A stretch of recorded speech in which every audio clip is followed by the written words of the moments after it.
A pleasant day to each and everyone. I'm Cadet Second Class Ecoy Cris F. And I'm Cadet Second Class GUIGUE And I'm Cadet Second Class ELMENASI Cassandra. And I'm Cadet Second Class GAGANAOCRUZ KCS. And today we are going to discuss about the Revisiting Corazon Aquino's speech before the U.S. Congress. Analysis of Corazon Aquino's speech. and we We are are the Group 5. Kuya!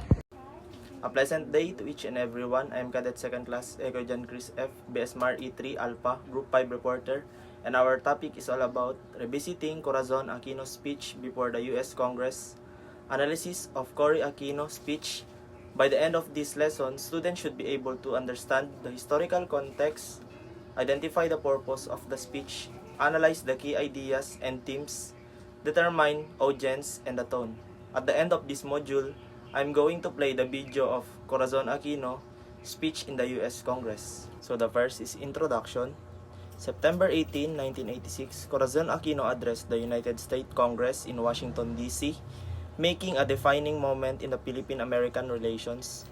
Her speech came shortly after the Peaceful People Power Revolution, which ended the two-decade rule of Ferdinand Marcos and restored democratic as the first female president of the Philippines. Aquino stood before Americans lawmakers as a symbol of democratic renewal. She paid tribute to her late husband Benigno Aquino Jr., whose assassination ignited widespread resistance against the authoritarian rule. Through her address, Aquino emphasized theme of freedom, moral courage, national unity, and shared democratic values between the Philippines and the United States. So, what is the message of the speech? The audience and tone main messages of Corazon Aquino speech was to restore democracy in the Philippines after the dictatorship of Ferdinand Marcos, to inform the world that the People Power Revolution peacefully ended authoritarian rule, to ask for continued support from the United States in rebuilding the Philippine economy and democratic institutions. Also, to emphasize the freedom was won peacefully through unity and courage. She highlighted the sacrifices of her husband Benigno Aquino Jr. and the Filipino people. Democracy has been restored and the Philippines need to support to rebuild and move forward. So the next question is, why it was held there in the U.S. Congress? The speech was delivered before the U.S. Congress in Washington, D.C. in September 1986 because the United States had a strong historical and political relationship with the Philippines. The Philippines needed economic and military assistance after the years of dictatorship and debt. Aquino was wanted to assure American leaders that democracy had returned and that the Philippines was now a trustworthy democratic ally. And lastly, who are the audiences? Primary audience, members of the U.S. Congress, senators, and representatives were the main audience. She aimed to gain their support for the Philippines' new democratic government after the People Power Revolution. Secondary audience, the American government and the people. She wanted to strengthen the relationship between the Philippines and the United States. As for the economic and political support, the Filipino people, both those in the Philippines and the Filipino Americans, were also her audience. Speech reassured them that the democracy had been restored after the dictatorship of Ferdinand Marcos. So the next reporter is... Good day everyone, I'm Cadet Second Class GUIGUE. Today I will be discussing the reorganization of the Philippines government under Corazon Aquino and the framing of the 1987 Constitution. President Aquino saw the need of reorganizing the government upon her assumption into office. After President Aquino came into power, she saw that the government need major changes because it has been influenced by the rule of Ferdinand Marcos. To fix this, she created the Presidential Commission on Government Reorganization. This group was tasked with studying government and suggesting improvements. It was led by Luis Villapuerte, and their plan became the basis for many reforms. Aquino changed the Supreme Court created by Marcos. She appointed new justices who were known for their integrity and independence to restore people trust in the justice system. One important appointment was Claudio Tejanque, who became the Chief Justice. Aquino also abolished the Batasang Pambansa controlled by Marcos and assumed legislative power. She temporarily took legislative power and issued executive orders to quickly implement reforms. She also removed local officials connected to Marcos' political party and replaced them with officers in charge or OICs. President Aquino also recognized the need to investigate the human rights violation during Marcos' regime. Aquino created the Presidential Commission on Human Rights to investigate abuses, especially those committed by the military. This commission was led by Jose Diokno. Aquino also wanted justice for people who suffered during the Marcos regime. Next one is the framing of the 1987 Constitution. In April 1986, President Aquino issued Proclamation Number 9 creating a constitutional commission to draft a new constitution as provided for the Freedom Constitution. Finally, President Aquino focused on creating a new constitution in 1986. She formed the Constitutional Commission or CONCOM, made up of members from different sectors of society. After 111 days of discussion and revision, they completed the draft of new constitution. It was approved by the vote of 45 to 2 and submitted to the president. Two members, Jaime Tadeo and Jose Suarez, voted against it. So, in summary, President Aquino reorganized the government, restored democratic institutions, protected human rights, and helped create the 1987 Constitution, which continues to guide the Philippines today. So, thank you. Contribution of the U.S. military bases to the Philippine economy.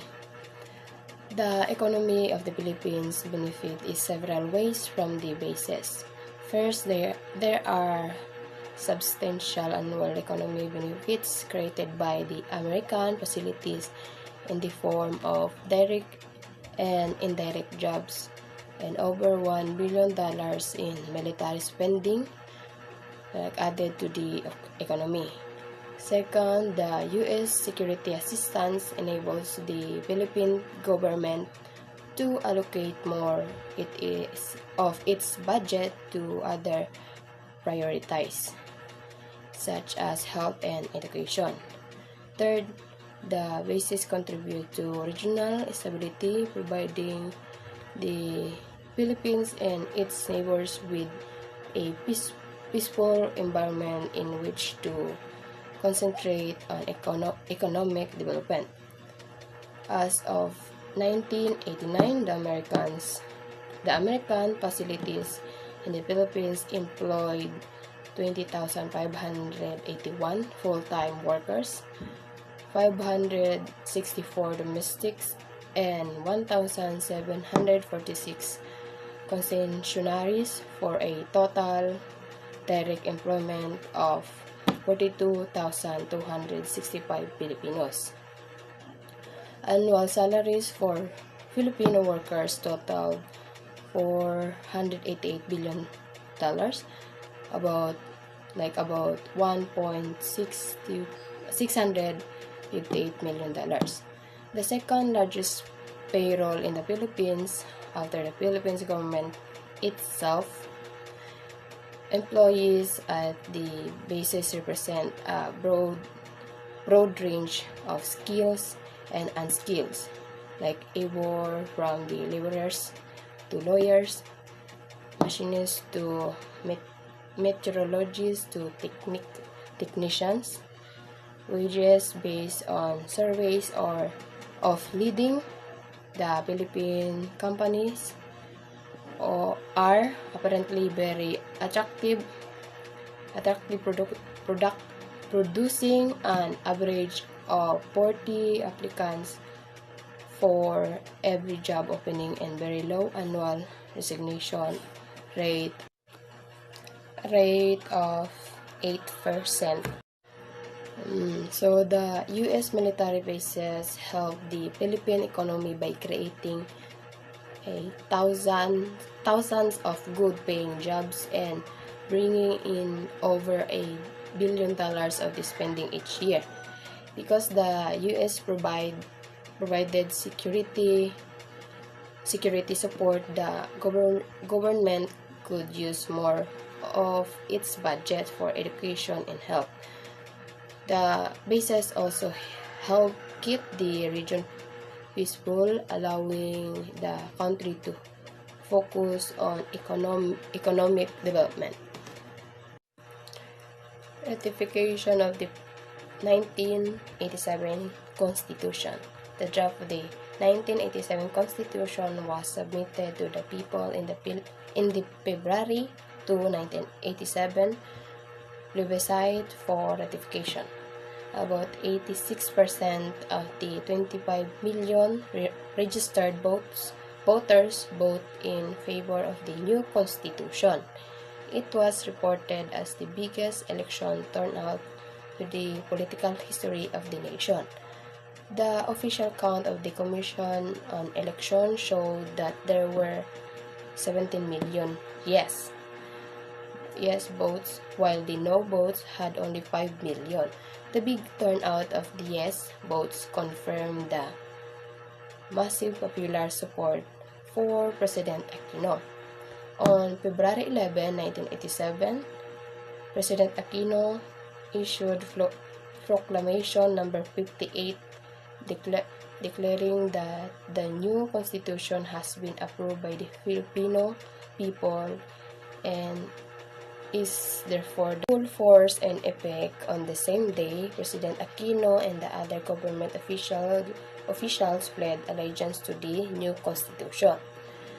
The ratification of the 1987 Constitution ended the revolutionary government of Aquino, which was established on February 25, 1986.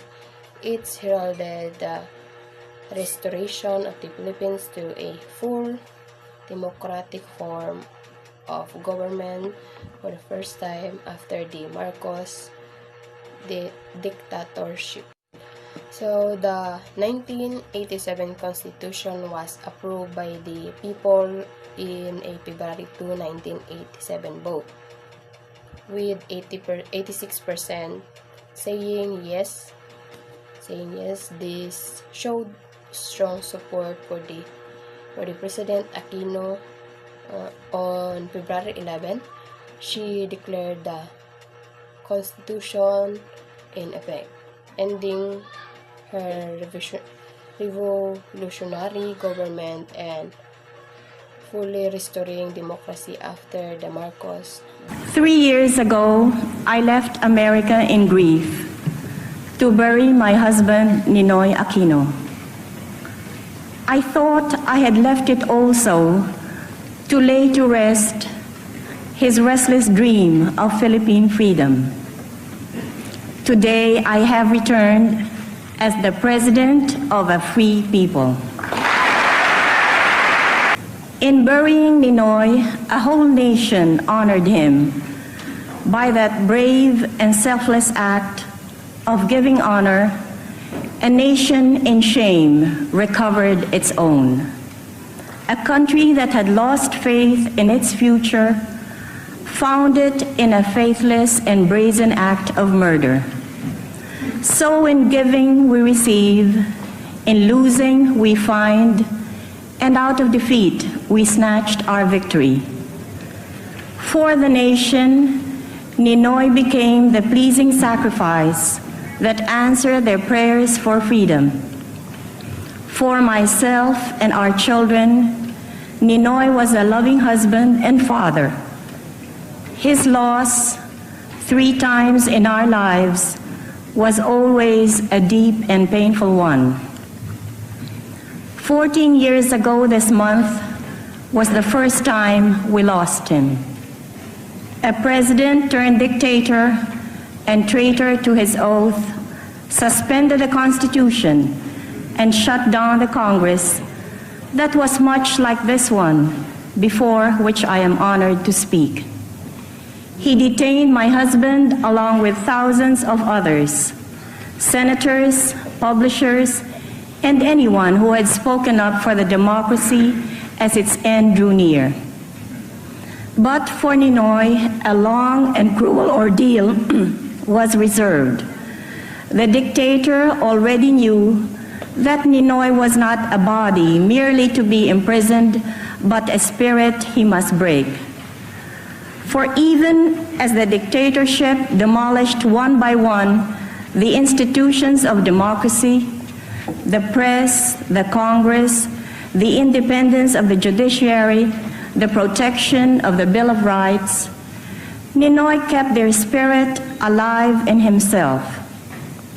The government sought to break him by indignities and terror. They locked him up in a tiny, nearly airless cell in a military camp in the north. They stripped him naked and held the threat of a sudden midnight execution over his head. Ninoy held up manfully under all of it. I barely did as well. For 43 days, the authorities would not tell me what had happened to him. This was the first time my children and I felt we had lost him. When that didn't work, they put him on trial for subversion, murder, and a host of other